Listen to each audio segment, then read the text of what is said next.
Morning class 9 हम lesson 6 my childhood का part 3 कर देख रहे थे, जिसमें हमें पार्ट 3 यानी कि पॉइंट 3 का ही देखना था। हम प्रीवियस वीडियो में देख चुके थे कलाम का चाइल्डहुड कैसा था, उनके लुक्स कैसे थे, उनके घर के हालात कैसे थे, किस तरह से उनके पेरेंट्स उनको सर्व करते थे, या कह सकते हैं कि उनको क्या क्या चीज़ें उनकी नीड्स की थी, उनको क्या इन एसेंशियल नीड्स उनकी कोई भी वो करते नहीं थे, रखते नहीं थे, और ना ही उनके पेरेंट्स पूरी करते थे। बजाय जो बेसिक नीड्स होती थी वो उनको प्रोवाइड करवाई जाती थी। अब यहाँ से हम थर्ड पॉइंट देख रहे हैं। The second world war broke out in 1939 when I was 8 year old. जब सेकेंड वर्ल्ड वॉर हुई, आप अपने सोशल में पढ़ चुके होंगे first world war second world war कब हुई थी। तो सेकेंड वर्ल्ड वॉर जब ब्रोक आउट हुई इन 1939, जब वो 8 ईयर्स के थे।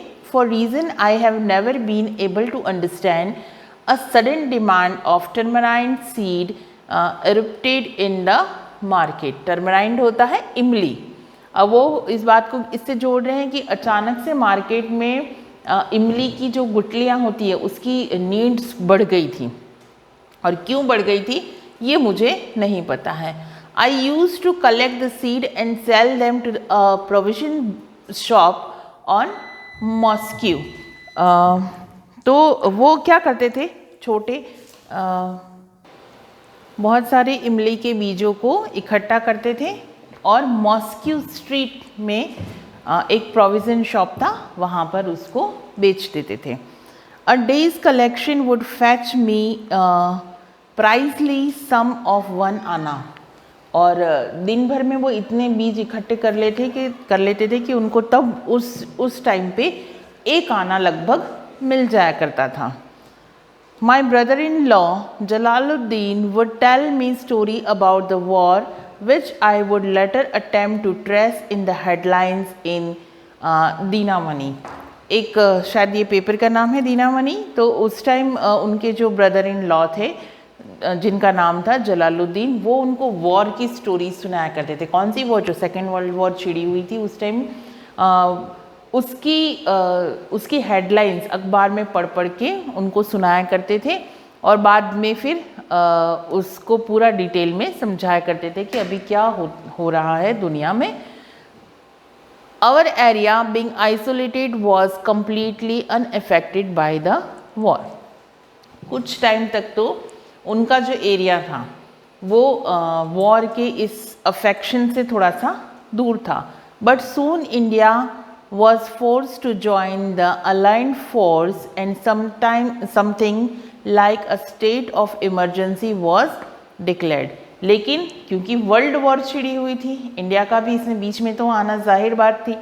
तो जब लगभग सब तरफ सारी स्टेट्स सारी कंट्रीज़ जो थी इंक्लूड हो गई, और इंडिया का भी इसमें पार्टीशन हुआ।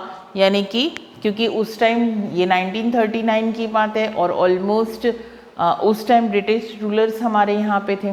तो कुछ पार्ट्स ऑफ नेशन में इमरजेंसी लागू कर दी गई थी। इमरजेंसी यानी कि कुछ कुछ जगहों पे कुछ कुछ चीज़ों को लेकर रोक हो गई थी।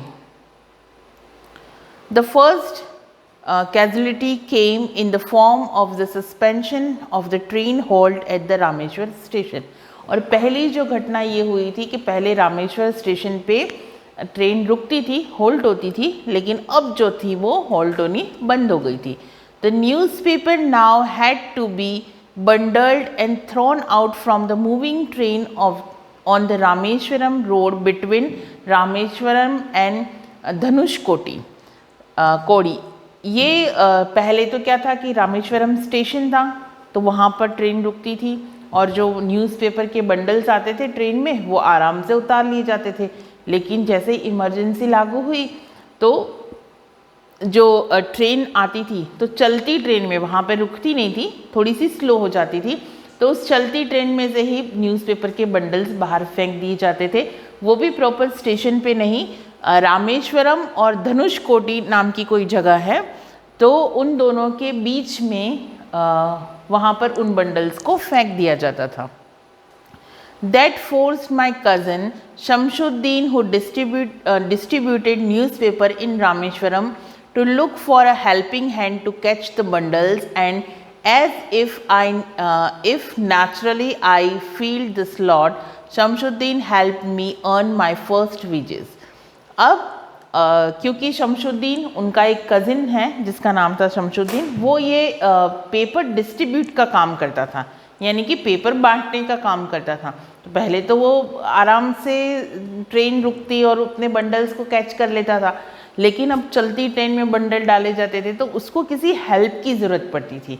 तो उसने कलाम को कहा कि क्या तुम मेरी हेल्प करोगे, और उन्होंने, क्योंकि वो काफ़ी हेल्पिंग नेचर के थे, हेल्पिंग हैंडेड पर्सन थे, उन्होंने हाँ कह दिया और फिर वो उनके साथ में पेपर्स को डिस्ट्रीब्यूट करने का भी काम करते थे। तो इस तरह से कलाम ने अपनी पहली कमाई शमशुद्दीन की हेल्प से की, और वो भी क्या किया, पहली कमाई उनकी किससे हुई, अखबार बांटने के काम से हुई थी।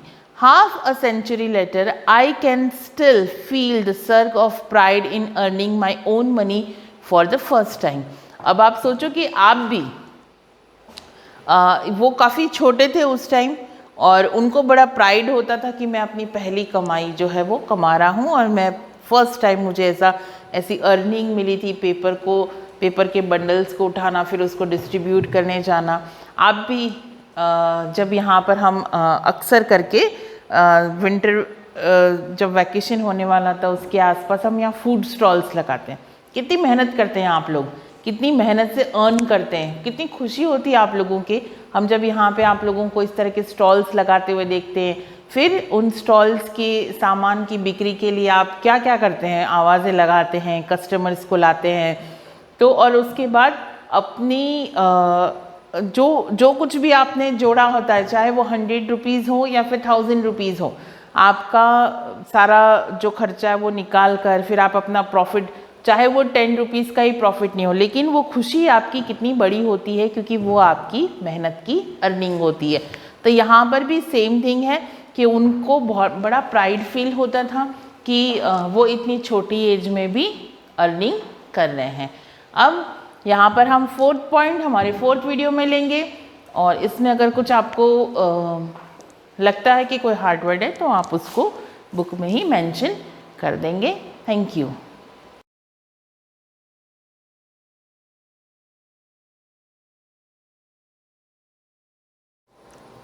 सुप्रभात विद्यार्थियों, जैसा कि प्रथम कबीर के बारे में हमने अध्ययन किया था, जो कि कबीर के दोहे और कबीर के पद दिए थे, जिनमें कबीर निर्गुण भक्ति के बारे में महत्व बताते हैं और किस प्रकार अंत जो पैराग्राफ था जिसमें संतो भाई आई ज्ञान की आंधी रे, जिसके माने ज्ञान की आंधी का महत्व बना दिया है, और बताते हुए उन्होंने हमारे मन की विषय वासनाओं को किस प्रकार दूर करने, आंधी आने पर जो भी कचरा कूड़ा करकट जो होता है वह बिखरा हुआ जो है एक साथ ढेर होकर के एक तरफ हो जाता है, साफ़ सुथरा हो जाता है। उसी प्रकार मन में भी जो प्रभु भक्ति की जो वर्षा होती है, जिससे भी हमारे हृदय में बहुत से अच्छे विचार पनपने लगते हैं, उसका हमें वर्णन मिलता है।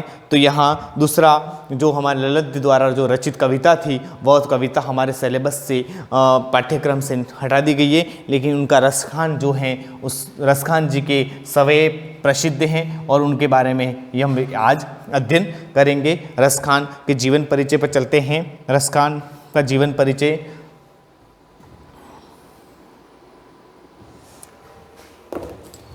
रसखान कवि रसखान का जन्म 1548 में माना जाता है और उनका मूल नाम सैयद इब्राहिम था और वे दिल्ली के आसपास के रहने वाले थे। कृष्ण भक्ति ने उन्हें ऐसा मुग्ध कर दिया कि गोस्वामी विठलनाथ से दीक्षा ली और ब्रजभूमि में जा बसे। सन 1628 के लगभग उनकी मृत्यु हो गई। तो रसखान के बारे में बहुत ही, रसखान जो हमारे कवि रहे हैं, जो हमारे नाथद्वारा उदयपुर में है स्थान है वहाँ पर, और रसखान के बारे में प्रसिद्धि भी है कि रसखान जब कृष्ण के पास भोग लगाकर लेकर आए थे तो स्वयं कृष्ण ने भोग स्वीकार किया था। ऐसी भी घटना कहीं कहीं बड़े ग्रंथों में भी मिलती है। तो रसखान जो थे एक मुस्लिम संत थे। लेकिन मुस्लिम संत होते हुए भी हिंदू धर्म ग्रंथों में के ईश्वर श्री कृष्ण के गाथाओं का वर्णन किया, उनकी लीलाओं का वर्णन किया। तो इससे भी हमें एक सीख मिलती है कि हमें ईश्वर को धर्मों में न बांटना चाहिए। हम कहते हैं ना विभिन्न प्रकार, हम कबीर को भी पहले ही पढ़ा था, कबीर ने भी बता दिया कि मुँह को ढूंढे कहाँ बंदे, मैं तो तेरे पास में। अर्थात सब श्वासों की श्वास में ईश्वर बसा हुआ है और उस ईश्वर को हम अन्यत्र ढूंढने का प्रयास करते हैं, यह बात सही नहीं है। हमें ईश्वर को अपने अंतःकरण में देखना चाहिए, अन्य देवालयों में देखने की आवश्यकता नहीं पड़ेगी।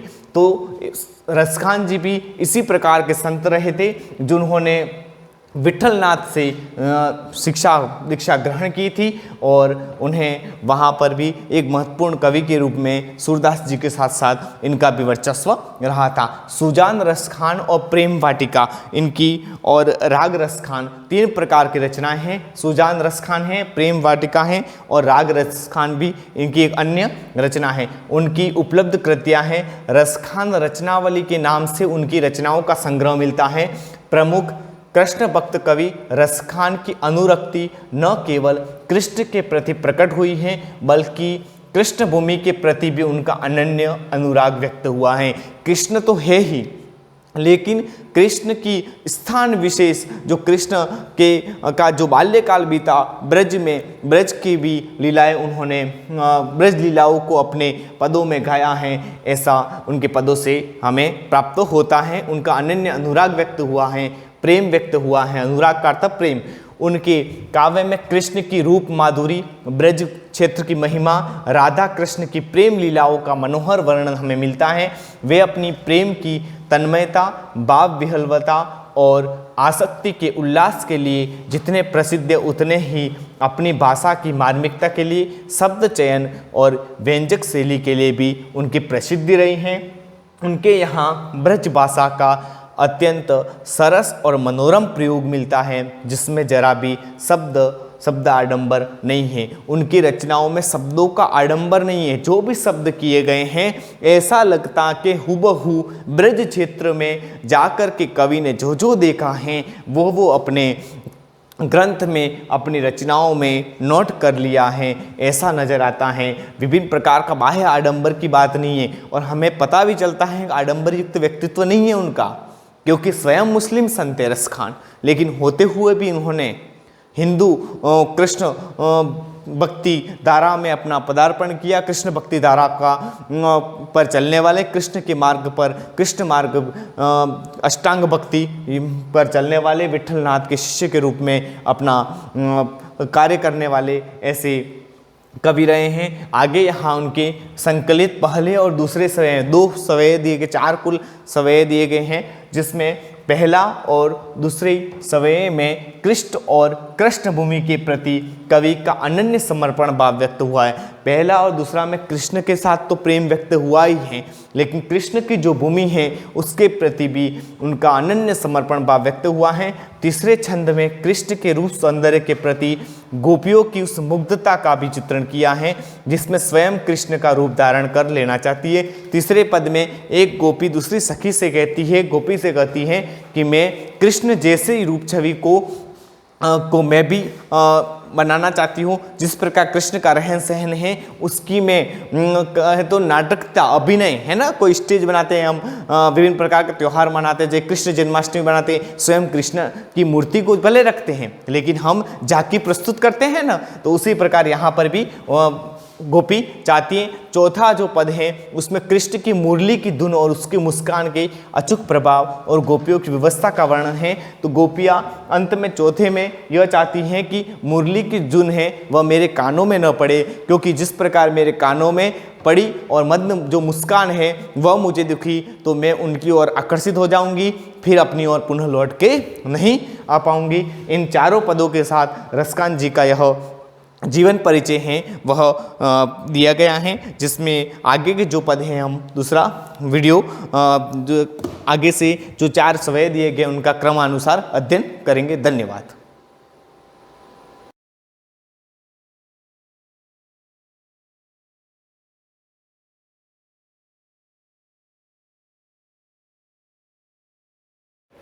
सुप्रभातम विद्यार्थियों, पिछली क्लास में हमने पार्ट 3 तक पढ़ा था गोदोहनम। उसके बारे में आपने बहुत कुछ समझ भी लिया होगा, काम भी किया होगा, ये मुझे पूरा विश्वास है। ये नाट्यांश था, चतुर्युग से लिया गया था और किस तरह से एक व्यक्ति जो कुछ पल भर में वो धनवान, सुखी और धनवान होना चाहता था, किस तरह से उसने गाय का दूध नहीं निकाल करके इकट्ठा किया और एंड में उसका क्या उसको फल मिलता है, ये इस पार्ट में हमने पढ़ा था। तो उससे हमें ये शिक्षा मिलती है कि हमें कभी भी कोई भी काम जो जिस दिन काम करने का होता है वो काम हमें ज़्यादा लंबे समय तक उसको छोड़ना नहीं चाहिए, तुरंत का तुरंत उस काम को कर लेना चाहिए। ये पाठ हमने पढ़ा था गोदोहन में। उसके बाद रही शब्दार्थ, तो मैंने आपको बोला ही था शब्दार्थ करना। उसके बाद एक पद जो क्वेश्चन आते, एक पदेन का एक वाक्य, एक शब्द में उसका उत्तर देना, उसको बोलते एक पदेन में। जैसे पूछा एक पदेन है, जैसे मल्लिका पूजार्थ सखी भी स कुत्र गच्छति। मल्लिका अपनी सहेलियों के साथ कहाँ जा रही थी? वो काशी विश्वनाथ मंदिर है। फिर दूसरा आया था उमाया पितामहन कति सैकट में दुग्धम अपेक्षित थी। उमा जो थी ना भांजी, कितने दूध की उसने लीटर दूध की इच्छा रखी? 63 षटकम यानी 300 लीटर। उसके बाद कुंभकार घटान किमर्थ रची थी। कुंभार जो था गणों की निर्माण क्यों कर रहा था, है ना? विक्रयार्थ, विक्रय का मतलब बेचने के लिए। कानी चंदन से जीवा लोलुपताम वर्धते। चंदन क्या देखकर उसकी जीवा मतलब उसके जीवान पर पानी आ गया? मोदकम, हाँ ना, मोदकम। और नंदिया पात पहारे क रक्त रंजित, यानी नंदी यानी गाय की लात से कौन खून से लथपथ हो गया था? चंदन, है ना। एक पदेन वाले, ये जो एक पदेन वाले हैं वो आप तो आसानी से कर सकते हैं। उसके बाद अपन आते हैं अब पाठ 5 ये कल्पतरुः। देखो कल्पतरुः, ये आप पहले पाठ का ये प्रसंग समझ लो। कल्प का मतलब था कल्पना, और तरु का मतलब था पेड़। यानी एक पेड़ से अपन जो भी कल्पना करेंगे वो हमारी पूरी हो जाएगी, ऐसा कहते हैं। लेकिन ऐसा कोई पेड़ होता नहीं है, लेकिन फिर भी ऐसी आशा है हमारे कि कल्पतरु, जो कल्पतरु पेड़ होते हैं, ऐसा कहते हैं कि उसके पास जा करके जो अपन मन की इच्छा मनोकामना जो भी पूरी करना चाहते हैं वो उससे पूरी हो जाती है। तो पाठ का प्रसंग समझ में आ गया होगा। कल्पतरु यानी कल्पनाओं को पूरा करने वाला पेड़। वापस ध्यान देंगे, कल्पनाओं को यानी मन की इच्छाओं को, मनोरथों को पूरा करने वाला पेड़। तो ध्यान देंगे पाठ में। प्रस्तुतो अयम पाठ वैताल पंचविंशति, वैताल पंचविंशति इति प्रसिद्ध कथा संग्रहात् संपादनम कृत्वा संग्रहितो अस्ति। यानी यह जो पाठ है वैताल पंचविंशति, कोई 25 वैताल पंचविंशति यानी वैताल की 25वीं कोई कथा होगी, उस कथा से यह पाठ लिया गया है, यानी ये कहानी ली गई है। अत्र मनोरंजन घटना भी, यानी मनोरंजन यानी मन की, मनोरंजन का मतलब जो समय पास करने का जो साधन होता है वो मनोरंजन। विस्मय कारणी घटना भी जीवन मूल्यानाम निरूपणम वर्तते। यह जो कथा है मनोरंजन को भी पूरा करती है, उसके बाद विस्मय का मतलब आश्चर्यचकित को भी पैदा करती है, और जीवन के अनेक मूल्यों का निरूपण करती है, जीवन के अनेक मूल्यों के बारे में हमें आभास दिलाती है। अस्या कथायाम, यह कथा पूर्व कालात एव स्वगृहोद्याने स्थित कल्प वृक्ष रूपेण जीमुत वाहन लौकिक पदार्थानाम न याचते। देखो इसमें क्या होता है कि ये कथा जो है, कथा क्या होती है, एक जीमुत वाहन नाम का एक व्यक्ति होता है, उसके गृह उद्यान यानी घर के उद्यान में, यानी घर के आंगन में स्थित कल्प वृक्ष, यानी उसके घर के आंगन में एक कल्प वृक्ष था जो क्या था? लौकिक पदार्थानाम न याचते, यानी उसने लौकिक पदार्थ की याचना नहीं की, अपितु सांसारिक प्राणी नाम दुखानी अपकरणाय वरम याचते, यानी उसने भौतिक सुविधाओं को नहीं मांगा। बहुत से जो होते हैं ऐसे कल्पतरु, अगर हमारे पास या तुम्हारे पास अगर हो तो हम पहले हमारी आवश्यकता की पूर्ति करेंगे, भौतिक सुख सुविधाएं। लेकिन उस जीमुत वाहन ने उस कल्प वृक्ष से सांसारिक सुख सुविधाएं नहीं मांगी, उसने कभी याचना नहीं की कि मेरे ये हो जाए, मैं धनवान बन जाऊं, या मैं अच्छा खाऊं पीऊं, ऐशो आराम हो जाए, ऐसा नहीं चाहा। अपितु यतो ही अवयव शब्द है। यतो ही का मतलब क्योंकि, जो आप इंग्लिश में पढ़ते होंगे बिकॉज, यतो ही का मतलब क्योंकि लोक भोग्या भौतिक पदार्था जल तरंगवद अनित्या संति। जैसे कि ये जो भौतिक सुख सुविधाएं हैं ये क्या है? जल की तरंगों की तरह हैं, जो कभी भी कम भी हो सकती है, कभी ज़्यादा भी हो सकती है, और आप जानते हैं आवश्यकता अनंत होती है। जितनी आवश्यकता की पूर्ति करोगी उतनी आवश्यकता बढ़ती जाएगी। तो ये ऐसा कौन सोच रहा है? ये जीमुत वाहन, जीमुत वाहन नाम का जो एक इंसान है ना, एक व्यक्ति है, वो ऐसा सोच रहा है कि ये तो भौतिक जो भौतिक सुख सुविधाएं हैं ये सारी तो जल की तरंगों की तरह हैं, जो कभी भी आती है कभी भी नष्ट हो जाती हैं। इसलिए उसने कभी भी उस कल्प वृक्ष से कोई भी याचना नहीं की कि मैं ऐसा बन जाऊँ, मैं धन आ जाए, दौलत आ जाए, करोड़पति बन जाऊँ, ऐसा कभी नहीं। सिर्फ उसने क्या मांगा, देखो कि अस्मिन् संसारे केवल परोपकारम एवं सर्वोत्कृष्ट चिरस्थायी तत्वमस्ति।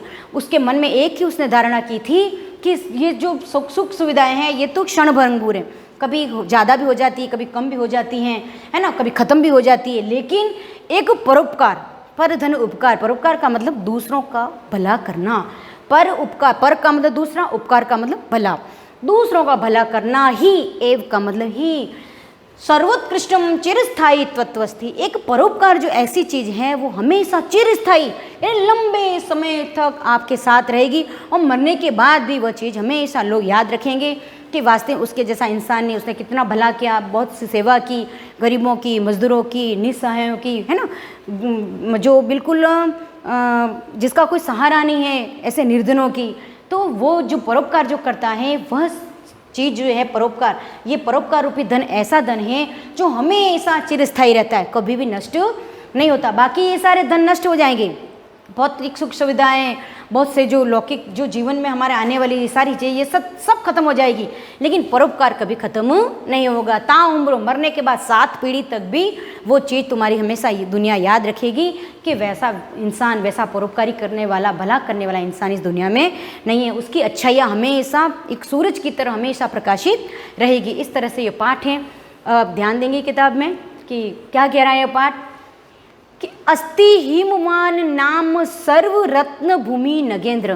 देखो ध्यान देना, अस्ति का मतलब है, हिमवान का मतलब हिमालय, नाम है, सर्व का मतलब सभी, रत्न का मतलब रत्न जो होते हैं ना, जो रत्न, भूमि का मतलब पृथ्वी, और नगेंद्र का मतलब पर्वतों का राजा।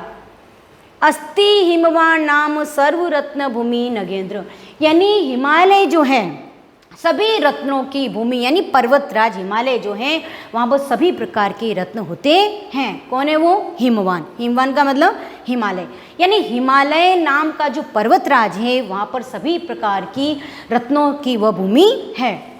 तस्य सानो ऊपरी, सानो ऊपरी का मतलब उसके शिखर पर, ऊपरी का मतलब ऊपर, सानो का मतलब शिखर। तस्य सानो ऊपरी विभाति, विभाति का मतलब सुशोभित, कंचनपुरम नाम नगरम, कहाँ पर है? तस्य सानोपरी, उसके शिखर पर बहुत ही सुंदर सुशोभित एक कंचनपुर नाम का एक नगर है। कौन है? किसके ऊपर है वो? हिमवान, यानी हिमालय के ऊपर। तत्र जिमुत केतु इति श्रीमान विद्याधरपति वसति स्म, यानी तत्र का मतलब वहाँ, जिमुत केतु इति श्रीमान, श्रीमान का मतलब होता है महोदय, महोदय का मतलब जो अपन बोलते हैं ना, जिसका सम्मान चिन्ह है ना, श्रीमान महोदय, या स्त्रीलिंग होता है महोदया, यानी उस नगर पर क्या था? जिमुत केतु इति नाम श्री विद्याधरपति वस्ती, यानी उस कंचनपुर नगर में जिमुत केतु नाम का एक बहुत एक अच्छा इंसान निवास करता था। तस्य गृहोद्याने कुल क्रमागत कल्प तरु स्थित, यानी तस्यो गृहोद्यान, यानी उसके घर के उद्यान में कुल क्रमागत, यानी सदियों से, कुल क्रमागत का मतलब पीढ़ी दर पीढ़ी, यानी पीढ़ी दर पीढ़ी, यानी बहुत पुरानी पीढ़ी में किसी पूर्वजों ने उसके आंगन में एक कल्प वृक्ष को उगाया था। तो किसने उगाया था? विद्याधर जिमुत केतु के परिवार वालों ने, यानी जो पूर्वज थे उनके बहुत से पहले वाले पूर्वज, उन्होंने किसी ने उसके आंगन में कल्प वृक्ष को उगाया था। यहाँ तक अपने पढ़ा है। आप अब इसका क्या करेंगे? ये गद्यांश है, इसका आप बिल्कुल व्यवस्थित प्रसंग देखें। प्रसंग का मतलब वही कि ये गद्यांश हमारी पाठ्यपुस्तक संस्कृत शेम उसी के चतुर्थ पाठ कल्प वृक्ष से लिया गया है। तो इसमें ये आप प्रसंग देख करके फिर इसका हिंदी में व्याख्या करेंगे, फिर आगे का अपन बाद में पढ़ेंगे। धन्यवाद।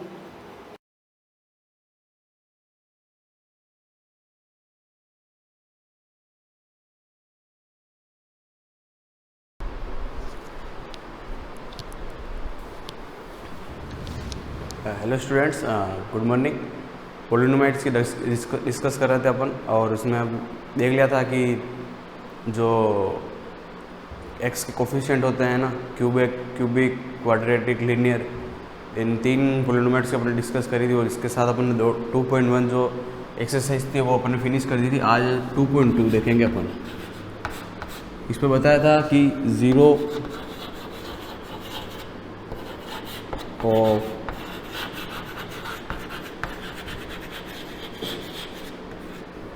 पॉलिनोमियल्स, मतलब बहुपद के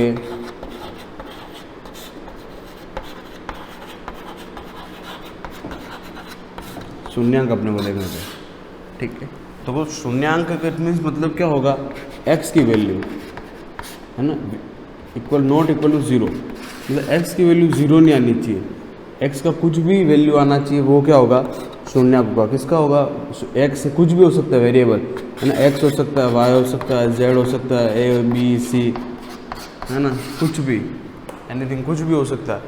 तो उसकी वैल्यू अपने को निकालनी थी। तो मैंने बताया भी था कि कौन सा फॉर्मूला तो क्या एफ ऑफ एक्स की जो वैल्यू होगी, वो अगर कुछ भी अगर समीकरण दे रखा है, वैल्यू दे रखी है, और उसको अपन को उस हिसाब उसके थ्रू सॉल्व करना है। कैसे करना है, तो देखो सीधा चैप्टर पे ही चलेंगे, इजी चैप्टर है काफ़ी। इस चैप्टर के बाद रिमाइंडर थ्योरम है आपके, मतलब शेषफल की प्रमेय, मतलब भाग विधि जिसको बोल सकते हैं अपन, उसको देखेंगे। तो देखो पहला क्वेश्चन क्या है, फर्स्ट क्वेश्चन इज क्या है, कह रहा है find the value of polynomial. तो पॉलिनोमियल दे रखा, क्या दे रखा, पॉलिनोमियल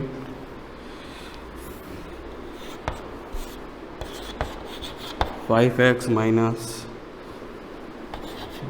4x² प्लस 3। तो सबसे पहले इसको रीअरेंज कर लो, क्या हो जाएगा, -4x² प्लस 5x प्लस 3, और उसके बाद 3 वैल्यू दे रखी है, x is equal to 0, x is equal to 1 और x इज इक्वल टू 2, ठीक है। तो इन 3 वैल्यू से अपने को इस जो पॉलिनोमियल है इसकी अपने को क्या करनी है, वैल्यू फाइंड करनी है। कैसे कर सकते हैं, एक बार x की वैल्यू अपने को क्या रखनी है, 0, एक बार x की वैल्यू 1 और एक बार x की वैल्यू कितनी रखनी, 2 रखनी है। तो उस हिसाब से ये जो इक्वेशन है 3 बार सोल्व करके अपने को x का 0 फाइंड करना, मतलब शून्यांक फाइंड करना है ना, मतलब x की वैल्यू अपने को इसमें से निकालनी रहेगी। तो देखो कैसे, first x equal to 0, f of x is equal to, जो इक्वेशन है वो क्या है, -4x² plus 5x plus 3। f कितना रखेंगे अपन, 0, तो 4, अब x की जहाँ x है वहाँ क्या रखेंगे, 0 रखेंगे, 0 का स्क्वायर प्लस 5 इंटू 0 प्लस 3, -4, अब 0 -4 का 0 से मल्टीप्लाई होगा, 0 प्लस 5 का 0 से होगा 0 प्लस 3, देन कितना आया 3। तो f of 0 is equal to कितना आया 3, मतलब x के प्लेस पे 0 अपन रखते हैं तो x का शून्यांक कितना आता है, 3 आता है ना, 0, मतलब f ऑफ 0 की वैल्यू कितनी है, 3। Same as it is f की जगह, इसकी जगह अपन 1 रखेंगे देन इसको सॉल्व करेंगे। देखो मैं बता देता हूँ एक, बाकी आप उसका अगला आपको करना है ना। x इज इक्वल टू 2, क्या थी equation, -4x² plus 5x plus 3। x की प्लेस पे अपन क्या रखेंगे, 2 है ना, 4 इंटू 2 का square plus 5 into 2 plus 3, then इसको सॉल्व करो, -4 ये कितना हो जाएगा, इंटू 4 प्लस 10 प्लस 3 कितना हो जाएगा, -16 प्लस 3 कितना हो जाएगा, -16 प्लस 13, तो कितना जाएगा, -3। देखो राइट है, कोई गलत तो नहीं हो रही अपनी इक्वेशन, -4² ही ठीक है, -4 इंटू 4 16 10 3, ठीक है, बराबर है। तो f ऑफ 2 की वैल्यू का जो शून्यांक आना चाहिए वो कितना आया, -3, ठीक है। मतलब कैसे, हर बार या तो ये इक्वेशन दे रखी होगी या फिर x की वैल्यू दे रखी होगी, क्या रखना है क्या नहीं रखना है, बहुत इजी है, कुछ नहीं करना है, सिर्फ x की जगह जो भी वैल्यू अपने को दे रखी है वो वैल्यू रखे और नॉर्मल वे में जो है इक्वेशन को अपने को सॉल्व करना है। ज़्यादा टफ वाली कोई बात नहीं है, ये जो भी ये चैप्टर है काफ़ी इजी है ना। इसके बाद जो है थोड़ी रिमाइंडर थ्योरम में बहुत अच्छी पढ़ने लगेंगे ना, बाकी ये नॉर्मल इक्वेशन है तो है ना, चाइल्डहुड की जो क्लासेस है वहाँ से सीखते आ रहे हैं अपन। ठीक है, चलो हो जाएगा ये। इसके आगे का क्वेश्चन देखो,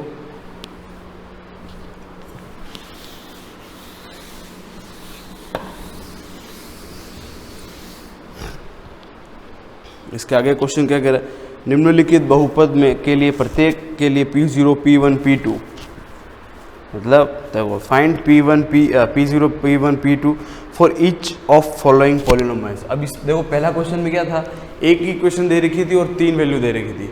अब इसमें इक्वेशन भी अलग अलग दे रखी है और वैल्यू भी 3 दे रखी है। कैसे, देखो इक्वेशन दे रखी है P0 P1 एंड P2, ठीक है, और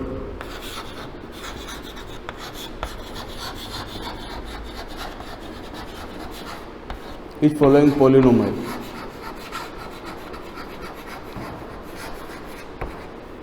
मतलब अलग अलग बहुपद दे रखे हैं। ठीक है, जैसे पहला क्या दे रखा है, पहला दे रखा है P Y is equal to Y square minus Y plus 1, ठीक है ना। तो देखो जो पी वाई 3 बार इसको सॉल्व करना है। कैसे, एक बार P0 रखना है, एक बार P1 रखना है, एक बार P2 रखना है इसी इक्वेशन में। ठीक है, इससे पहले वाला क्वेश्चन क्या था, एक इक्वेशन थी और 3 वैल्यू थी, उसको एक ही इक्वेशन को 3 बार अपन ने सॉल्व कर, इसमें इक्वेशन भी अलग अलग है और वैल्यू भी अलग, कुछ नहीं करना है, वही प्रोसेस है। देखो कैसे, एक क्वेश्चन देख लो, बाकी के सारे तुमको देखने हैं। ठीक है, पी वाई की जगह फर्स्ट में अपन P0 रखेंगे तो क्या हो जाएगा, 0 माइनस 0 प्लस 1, तो क्या आ जाएगी आंसर 1। क्यों है, क्योंकि P0 रखा। अब रखेंगे अपन P1, कितना हो जाएगा 1 का स्क्वायर माइनस 1 प्लस 1, तो कितना हो जाएगा 1 माइनस 1 प्लस 1, तो कितना आंसर आएगा 1। ठीक है, P2 कितना है, Y square minus Y plus 1, 2 का स्क्वायर प्लस 2 प्लस 1, कितना हो जाएगा 4 माइनस 2 प्लस 1, तो कितना हो जाएगा 5 माइनस 2 इज इक्वल टू 3।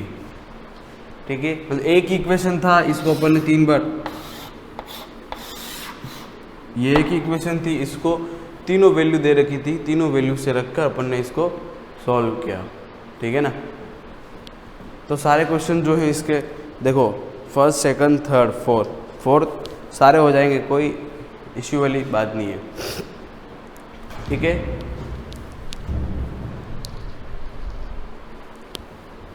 चलो नेक्स्ट देखते हैं। इजी है ना, इतना कोई डिटेल में इसको बताने की कोई ज़रूरत नहीं है। वैल्यू दे रखी P0 P1 P2, ठीक है, एक्स या ये देखो वेरिएबल की वैल्यू है ना, जहाँ पर भी अपन जो इक्वेशन सॉल्व करेंगे उसकी वैल्यू दे रखी है। तो नेक्स्ट क्वेश्चन भी अगर अपन करते हैं, देखो नेक्स्ट क्वेश्चन क्या है, Pt is equal to 2 plus T plus 2t square minus T cube. ठीक है, देखो पूरा बिखरा हुआ है ना इक्वेशन, इसको रीअरेंज करेंगे, T cube plus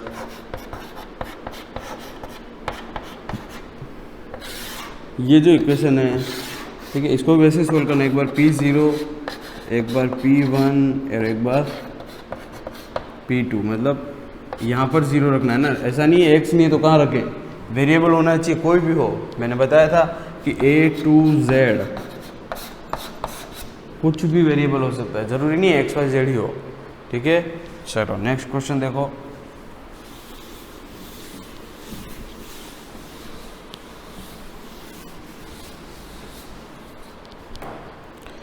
next question अपना क्या है, तो सत्यापित कीजिए कि दिखाए गए मान संगतियों के संगत बहुपद के शून्य हैं या नहीं। मतलब verify whether the following the zeros of polynomials indicate against them. जैसे कैसे इंडिकेट करना है, जैसे क्वेश्चन नंबर 3, मतलब देखो बहुपद है या नहीं, उसकी क्या वैल्यू होती है, x की वैल्यू जो है 0 नहीं आनी चाहिए, या फिर x की वैल्यू कुछ भी आनी चाहिए 0 के अलावा, या फिर x का इक्वेशन ऐसे ही बना नहीं रह जाए, x प्लस पाई है है ना। तो एक्स की वैल्यू कुछ भी देंगे तो आंसर, जैसे एक्स की वैल्यू 1 दे रखी है ना, तो आंसर क्या आएगा 1 + पाई आएगा, ये कोई आंसर नहीं होगा, ठीक है। तो पर्टिकुलर एरिया, पर्टिकुलर एक वैल्यू आनी चाहिए तो वो पॉलिनोमियल है। जैसे कैसे अपन देखते हैं, पहला एक क्वेश्चन दे रखा है, देखो क्या दे रखा है, px = 3x + 1 and x = -1/3।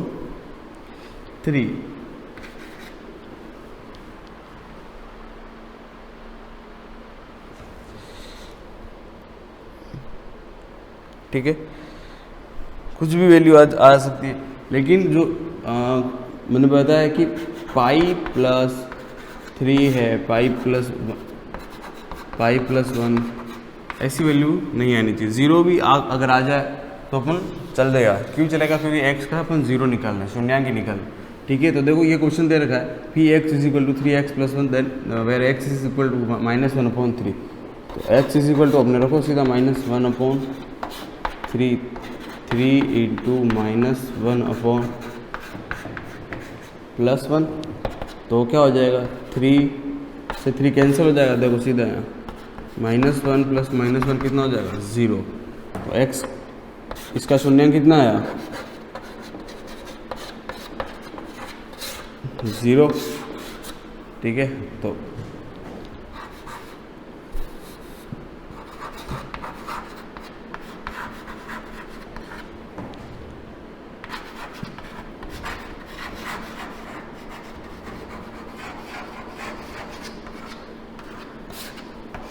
ठीक है, यस दिस इज बोलो, यह बहुपद है, ठीक है। तो इसी बेस पे सारे क्वेश्चन है। देखो पहला हो जाएगा, दूसरा देखो, दूसरा में पाई दे रखा, ये पॉलिनोमियल नहीं है, सीधा दिख रहा है, देखो 5x - पाई, तो एक वेर x = 4.5 दे रखा है, ठीक है। तो ये भी नहीं है, इसको छोड़ के बाकी सब पॉलिनोमियल है, सब में x की वैल्यू प्रॉपर आएगी, 0, 1, 2 कुछ भी है ना, फ्रैक्शन वाली भी चलेगी, ठीक है। हो गए। देखो इसका अगला क्वेश्चन है, वो भी 0 वो है, बहुपद के शून्य ज्ञात कीजिए। कुछ बहुपद के शून्य, जैसे सीधा सीधा बहुपद दे रखा, उसका 0 अपने को फाइंड करना है, तो उसमें अपने को कुछ सॉल्व नहीं करना है। जैसे क्वेश्चन दे रखा है 0 जो पॉलिनोमियल अपने को फाइंड करना है, जैसे पहला दे रखा है px =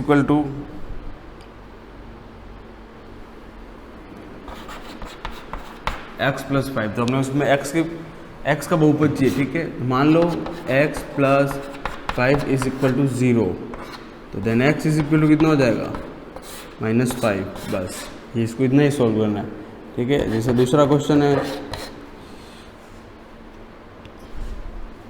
वही क्वेश्चन x - 5, तो x - 5 = 0, तो x = कितना हो जाएगा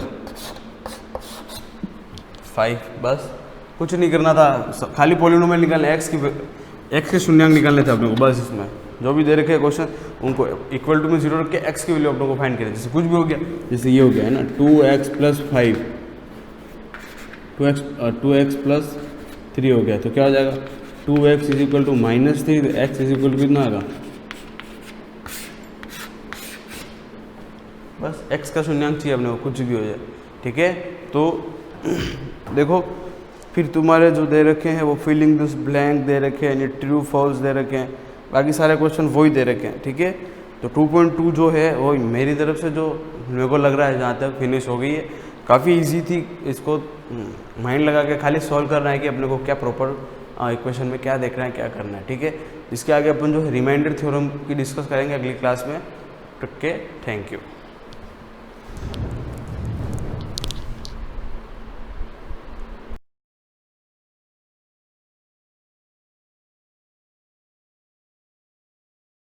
class 9 welcome to bed tissues part 10 पढ़ने जा रहे हैं। इसका पार्ट 9 में पेरेन्काइमा स्टार्ट किया था हमने, हम पढ़ रहे थे simple permanent tissues, meristematic tissues and हो गया हमारा। अब परमानेंट टिश्यूज पढ़ रहे हैं, तो परमानेंट टिश्यूज में हमने सिंपल परमानेंट टिश्यू पहले लिया है, सिंपल परमानेंट टिश्यूज में भी पहले क्या लिया है हमने, चीज़ ली थी पेरेन्काइमा।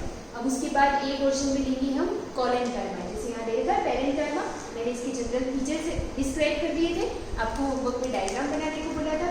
अब इसके आगे का नेक्स्ट देखते हैं हम, यहाँ पे क्या दे रखा है, the parenchyma is widely distributed in plant organ such as root, stem, leave, flower and fruit. मतलब प्लांट का कोई ऐसा पार्ट नहीं है जहाँ पर पेरेन्काइमा सेल्स नहीं होती है। Root, stem, leave, flower and fruit, हर पार्ट पर पेरेन्काइमा सेल्स प्रेजेंट होती है। The parenchyma is found in soft part of the plant such as epidermis, cortex, pericycle, pith, leaf, mesophyll, pulp of fruit and endosperm of seed। देखो आपके लिए बहुत सारे terms आ रही है ना 9th में, अभी तक आपने कभी इतने सारे नाम बहुत सारे नहीं सुने थे। तो यहाँ पे अगर बात करते हैं तो ये सारे सेक्शन, किसी भी सेल का सेक्शन कट करके माइक्रोस्कोप में देखते हैं ना, तो ये सारी सेल उसकी ये सारे सेल्स के नाम है। सेल्स, बहुत सारे सेल आपस में जुड़कर टिश्यू बनाते हैं, तो ये सब टिश्यूज है।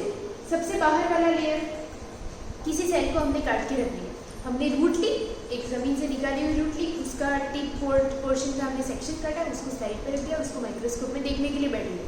अब देखेंगे ना, सबसे बाहर वाला जो आउटर लेयर होता है उसका, वो कहलाएगा उसका एपिडर्मिस। ठीक है, एपिडर्मिस के नीचे जो सेल्स का ग्रुप होगा वो कहलाएगा कॉर्टेक्स। क्लियर?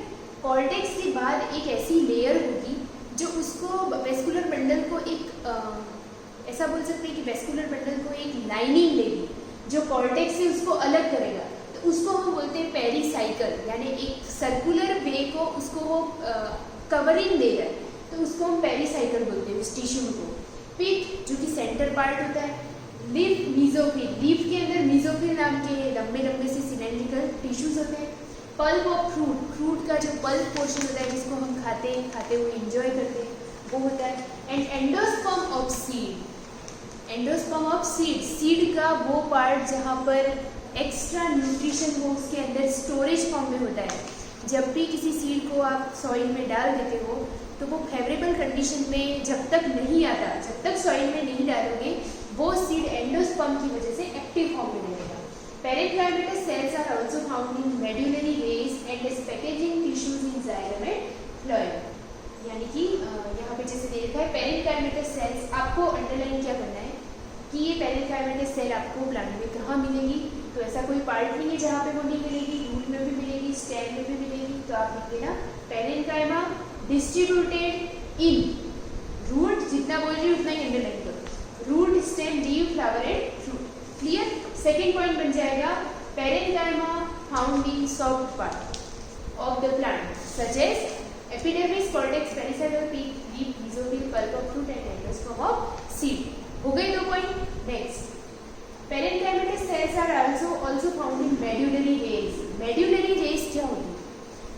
जैसे मैंने बता दिया, अब अपन लास्ट प्रीवियस वाला डायग्राम देख लेते। यहाँ पे जो सेंटर पार्ट है मैंने उसको बोला कि ये पिक है, सेंटर पार्ट। ठीक है, इस सेंटर पार्ट से जो रेज निकलती है, रेज का मतलब है कि यहाँ से हर एक वेस्कुलर बंडल के बीच में, जैसे यहाँ जूम करके देखते हैं ना, ये देखो, अब जैसे यहाँ पे ये जो डायग्राम दिया है मैंने इसको बहुत ज़्यादा जूम किया है। अब देखो ये इस डायग्राम में आपको क्या दिख रहा है, हर एक वेस्कुलर बंडल के बीच में गैप बना हुआ है ना, गैप। तो इन गैप में जो गैप बन रहा है, क्योंकि ये दूर दूर है इसलिए गैप बन रहा है, लेकिन अगर इसको बाहर से हम देखें तो हमें लगेगा कि यहाँ से कुछ रेज निकलती है, रेज यानी किरणें निकलती है। तो उनको जो सेंटर से जो किरणें निकलती है, किरणें नहीं निकलती है, एक्चुअल में वो क्या है, वेस्कुलर बंडल के बीच में क्या है, स्पेस है, गैप है। तो वो जो गैप होता है, हम उस गैप को गैप नहीं बोलते, हम उसको क्या बोलेंगे, मेड्यूलरी रेज, क्योंकि वो बीच में से निकल रहा है, just because that's why it's called medullary rays. तो सेंट्रल से जो चीज़ निकलती है, यहाँ पे जो इनका बीच वाला पोर्शन है, इसलिए इनको क्या बोला जाता है, मेड्यूलरी रेज। ठीक है, अब इस डायग्राम को नीचे कर लेते हैं हम, ये बता दिया। अब जैसे यहाँ पे मेड्यूलरी रेज का नाम आ गया था, हम यहाँ पढ़ रहे। अब मेड्यूलरी रेज जो होती है वो सेंट्रल पार्ट से अराइज होती है, सेंट्रल पार्ट से निकलती है। अब यहाँ पे पेरेन्काइमेटस सेल कंप्लीट होने वाला है, उससे पहले आपको ये डायग्राम बनाना है। अब जैसे ये दे रखा है packaging tissue in xylem and phloem, यहाँ पे मेडिकल डिटेल्स क्लियर हो गया। अब है next types of parenchyma. Parenchyma cell जो पढ़ रहे हैं उसके कितने टाइप होते हैं। तो first there are many types of parenchyma. It is precursor of other tissue when parenchyma tissue contains chloroplast, it is called chlorenchyma. एक वर्ड आ गया, पेरेंकाइमा से बना है क्लोरेनकाइमा, तो आप इन दोनों को इंटर रिलेट करो एक दूसरे से।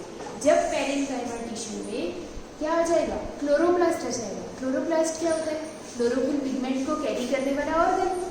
तो जब कभी पेरेंकाइमा टिश्यू में क्लोरोप्लास्ट का अराइज हो जाता है या ओरिजिन हो जाता है, तो ऐसे पेरेंकाइमा को हम क्या अलग टर्म दे देंगे, क्लोरेनकाइमा। आपको ये अंडरलाइन करना है, स्टार बना के पॉइंट लिखना है। क्लोरेनकाइमा अगर आता है तो आपको ये लाइन लिखनी पड़ेगी, parenchyma tissue contain chloroplast is called chlorenchyma. Example कौन है इसका, ऐसा कहाँ पर होता है, तो ऐसा होगा लीव्स में, leaves etcetera and is responsible for photosynthesis. अब अगर उसको फोटोसिंथेसिस करना है तो उसमें क्लोरोफिल ग्रीन पिगमेंट होना जरूरी है। तो जब पेरेंकाइमा टिश्यू में क्लोरोप्लास्ट आ जाएगा तो ऐसा सिर्फ किस में होता है, in the leaves at the time of photosynthesis. Here the large air cavities may be present in the parenchyma cell of aquatic plant which provide buoyancy to the plant. Such tissues is called erenchyma. एरेंकाइमा यानी कि ये कि जो plant पानी में survive करते हैं या सबमर्ज रहते हैं पानी के अंदर, उनके अंदर लार्ज स्पेस होता है, एयर स्पेस होता है ना, तो इसलिए उसके अंदर एयर स्पेस होता है, इसलिए उनको बोलते हैं aerenchyma. In storage tissues the parenchyma cell large store nutrients and, यहाँ पे आपको डायग्राम बनाना है, यहाँ पे देखो हर एक सेल के बीच में इंटरसेल्युलर स्पेस दे रखा है, यहाँ पे बीच में जो सेंटर पार्ट होता है उसको वैक्यूल बोलते हैं। हर एक सेल कवर्ड हो रही है, उसको सेल वॉल बोलते हैं। अंदर लिक्विड भरा है तो उसको साइटोप्लाज्म बोलते हैं। मतलब ये क्या है, प्राइम ये है पेरेंकाइमा सेल, तीनों अलग अलग शेप की, इसलिए 3 एग्जाम्पल है। ये अंदर लिक्विड भरा है, साइटोप्लाज्म बीच में, सेंट्रल न्यूक्लियस, मिडिल लेमिला इसको बोलेंगे बीच वाली लाइन को, क्लोरोप्लास्ट ये चीज़ हो जाती है, वैक्यूल खाली स्पेस, इंटरसेल्युलर स्पेस यानी बीच का खाली स्पेस, और प्राइमरी सेल वॉल यानी आउटर वॉल। ठीक है, यहाँ पे राउंड सेल और एंगुलर सेल का डायग्राम मिलेगा। अब नेक्स्ट हम देखते हैं water, these are called storage parenchyma. In some case parenchymatous cell become long and taper at either end in pericycle in some plant and known as prosenchyma. यहाँ पे सब words आ रहे टर्म्स, मैंने आपको बताया एक पेरेंकाइमा लिख देना, उसके बाद आप लिख देना क्लोरेनकाइमा जो कि क्लोरोप्लास्ट को कैरी करने लग जाता है। जब वो एक्वेटिक प्लांट यानी पानी वाले प्लांट में आ जाता है, बायोन्सी क्रिएट कर देता है, तो उसको बोलते हैं हम एरेंकाइमा, AERENCHY। अब है idioblast are specialised parenchymatous cell which produce and store tannins, oils, calcium oxalate crystal. Underline करना, ये भी इंपॉर्टेंट पॉइंट है। इडियोब्लास्ट पेरेंकाइमेटस सेल का एक स्पेशलाइज्ड सेल होती है विच प्रोड्यूस, इडियोब्लास्ट एक स्पेशल फीचर है जिसकी वजह से पेरेंकाइमेटस सेल में क्या प्रोड्यूस होता है, टैनिन, ऑयल और कैल्शियम ऑक्सलेट। ये सारी चीजें इस फॉर्म में क्या होती है, स्टोरेज होती है, एकत्रित होती है, इकट्ठी होती है, इसलिए इसको बोलते हैं इडियोब्लास्ट। तो इसको आपको अलग से पॉइंट बना के लिखना है। अब यहाँ पे जैसे दे रखा है क्यूटिकल बाहर वाली लेयर होती है, एपिडर्मिस अंदर वाली, इसके अंदर होती है कॉर्टेक्स, फिर होगा पेरिसाइकल, फिर होगा एंडोडर्मिस, पहले एंडोडर्मिस फिर पेरिसाइकल फिर वेस्कुलर बंडल फिर जाइलम फिर फ्लोएम बीच में कैम्बियम, इस तरह से। ठीक है, अब ये जो लंबे लंबे टिश्यूज का शेप होता है उसको हम बोलते हैं पेरिसाइड पेरेंकाइमा। ये यहाँ पर जो होते हैं राउंड राउंड शेप में, ओवल शेप में, उसको बोलते हैं स्पॉन्जी पेरेंकाइमा। इनके अंदर अगर ये डॉट डॉट फॉर्म में जो आपको शो हो रहा है वो है क्लोरोप्लास्ट, तो इसको हम क्या प्रोनाउंस करेंगे, क्लोरेनकाइमा। एयर कैविटी बन गई तो इसको क्या बोलेंगे, एरेनकाइमा। सेल्स यहाँ पर दे रखी है। ठीक है, other type of parenchyma epidermis, mesophyll, aerenchyma etcetera. यहाँ पे फंक्शंस देख लेते हैं इसके। The main function of parenchyma is to store and assimilate food and storage of reserve food material, starch, protein and fat. Underline करना है आप इसको, इसके मेनली फंक्शंस आ रहे सारे अंडरलाइन करो आप। जैसे ये सबसे बोल रहा है कि सबसे पहले कि पेरेंकाइमा सेल का फंक्शन क्या है, स्टोरेज फूड को रिजर्व रखना, और वो स्टोरेज फूड किस फॉर्म में होता है, स्टार्च, प्रोटीन और fat. They also store tannin, oil और क्रिस्टल, जैसे यहाँ पे वर्ड आ गया ना ये, जिसको हम बोलते हैं इडियोब्लास्ट। इस फॉर्म में भी वो अपना फूड स्टोरेज करते हैं। मैं थर्ड पॉइंट से नेक्स्ट फंक्शन नेक्स्ट क्लास में पढ़ाऊंगी आपको। आप यहाँ तक की नोट्स कंप्लीट रखिएगा अपना, ताकि रोज का रोज काम होता रहे। उसके बाद हम पेरेंकाइमा पढ़ेंगे।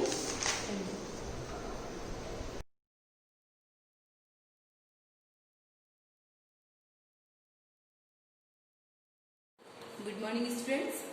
हम इकोनॉमिक्स का सेकंड चैप्टर पढ़ रहे थे, पीपल एज रिसोर्सेज। ठीक है, इसके अंदर लास्ट जो हमने पढ़ा था, अलग अलग जो सेक्टर्स दे रखे थे आपको, क्लासिफिकेशंस जो बता रखा था ह्यूमन एक्टिविटीज का, उसमें 3 टाइप्स के बता रखे थे आपको, प्राइमरी सेक्टर, सेकेंडरी सेक्टर और टर्शियरी सेक्टर। इनके बारे में पढ़ लिया था और इसके बारे में मैंने आपको कहा भी था नोट्स बनाने के लिए, आपने बना भी दिए होंगे, क्योंकि कुछ नहीं करना था, सेक्टर्स के नेम लिखने थे, ऊपर आपको डिफाइन करना था क्लासिफिकेशंस ऑफ ह्यूमन एक्टिविटीज और इनके एग्जांपल्स मेंशन करने थे। ठीक है, अब जो नेक्स्ट पॉइंट आता है इसमें, economic and non economic activities. क्या दे रखा है?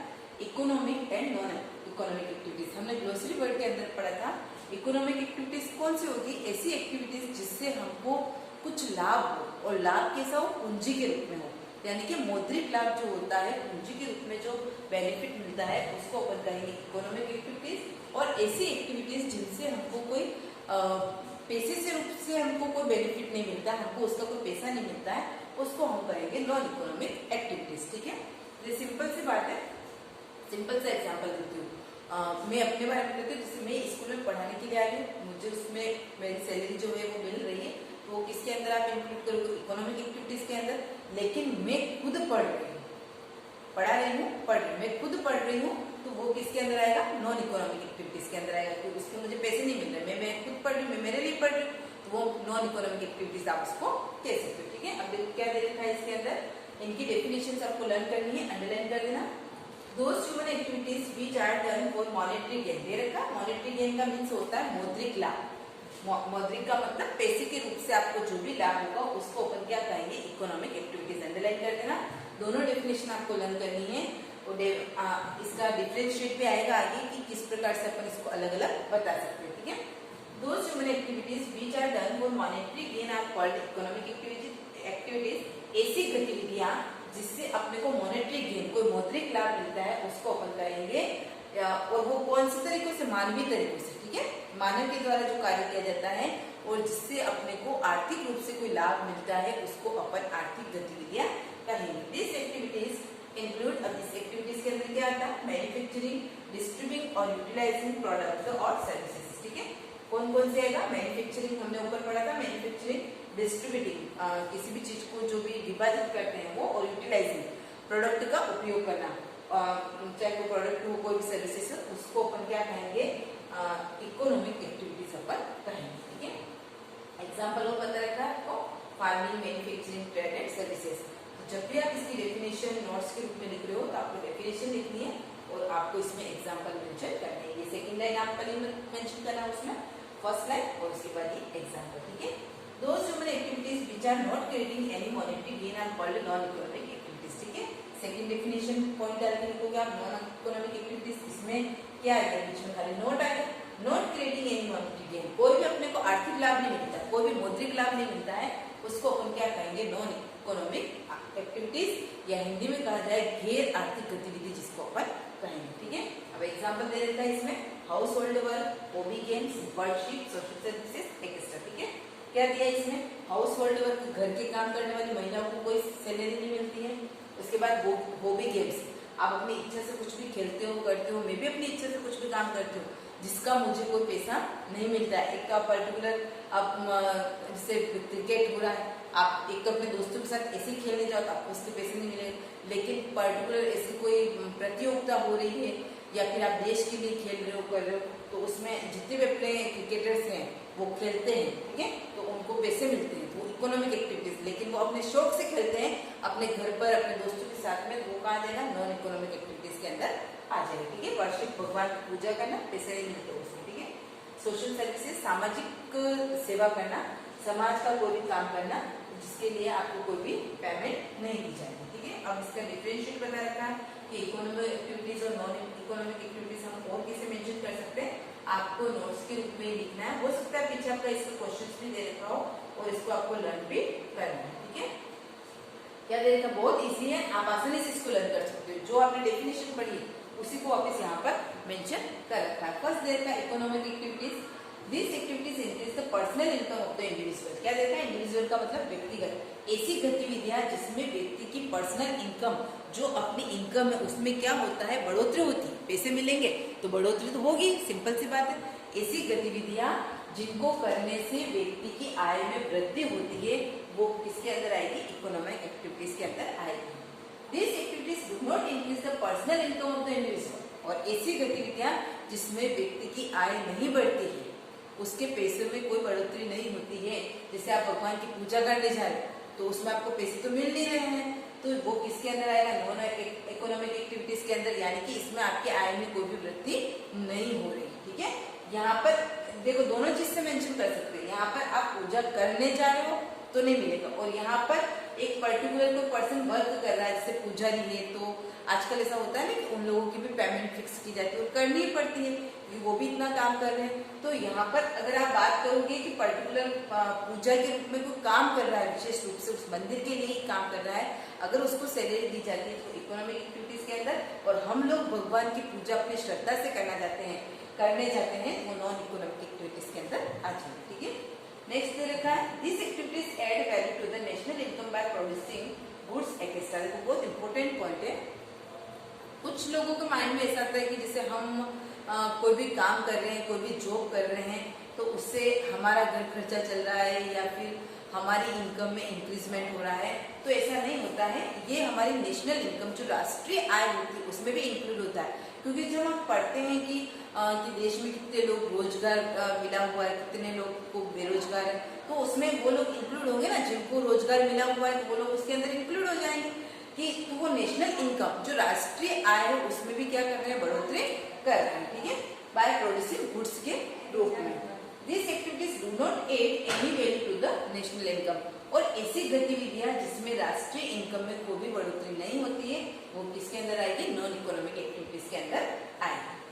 This activities result in creation of wealth and asset. क्या देखना है?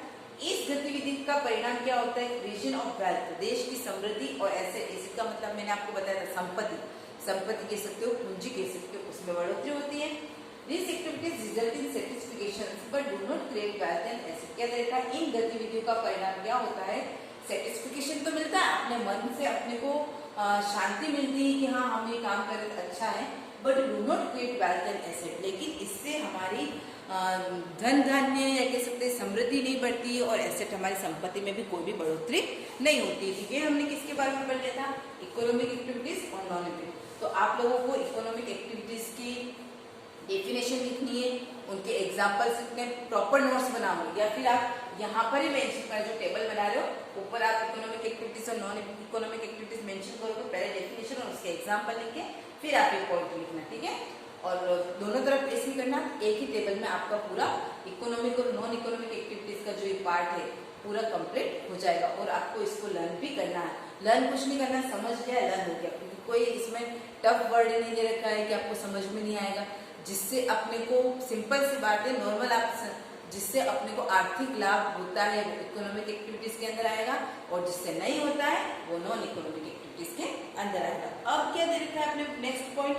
Sub division of economic activities. जो इकोनॉमिक एक्टिविटीज है उसके भी वापस क्या कर रखे हैं? 2 पार्ट कर रखे हैं। ठीक है, 2 पार्ट में इसको डिवाइड कर रखा है। तो ये जो 2 पार्ट जो अपने को दे रखे हैं, इसको अपन नेक्स्ट वीडियो में कंटिन्यू करेंगे। Thank you.